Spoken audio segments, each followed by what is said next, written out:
Meanwhile, more than a year into the war, and despite all the sanctions and bad press, the Russians seem to be doing quite okay.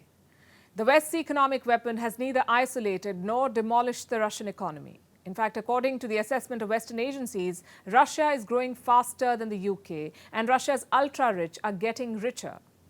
Look at the kind of money they're making.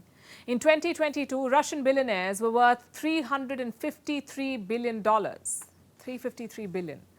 In 2023, that is this year, their wealth went up to $505 billion. That's an increase of $152 billion. And this is despite the sanctions and the war.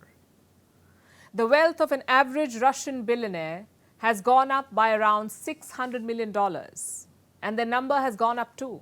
Look at the latest Forbes list. In 2022, there were 88 Russian billionaires on the list. This year, there are 110. So during the war, 22 Russian billionaires have been added to the Forbes list. If these numbers appear mind-boggling, wait till you hear the next ones. The Forbes list includes sanctioned Russian billionaires as well. Do you know how many there are? 46.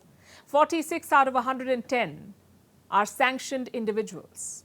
They're blacklisted by the US, the UK and the European Union, but their wealth is growing. How did this happen? What's driving the wealth of Russians? We made a list of factors that are at play. And first among them are the sanctions themselves. They're supposed to punish individuals or entities, but the impact of sanctions is overestimated.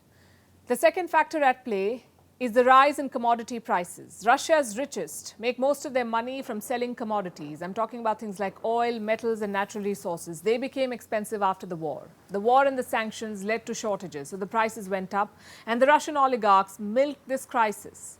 Their businesses remained immune to the sanctions and they kept making money. In fact, the rich list has more clues. The new Russian billionaires came from a wide variety of businesses. They've made their money in snacks, supermarkets, chemicals and pharmaceuticals. And these are businesses driven by domestic demand, and this is another sign the Russian economy is still working because domestic demand remains high. Russians are still spending money. Remember, this is not the first time they're facing economic sanctions. A lot of them have seen this before. In 1974, for instance, the US wanted to punish Soviet Russia. President Gerald Ford was in the White House then, and he wanted to punish Moscow over human rights, so he imposed trade restrictions. They were called the Jackson-Vanik Amendment. Then, in the late 1970s, the Jimmy Carter administration sanctioned the Soviet Union. This was over the war in Afghanistan.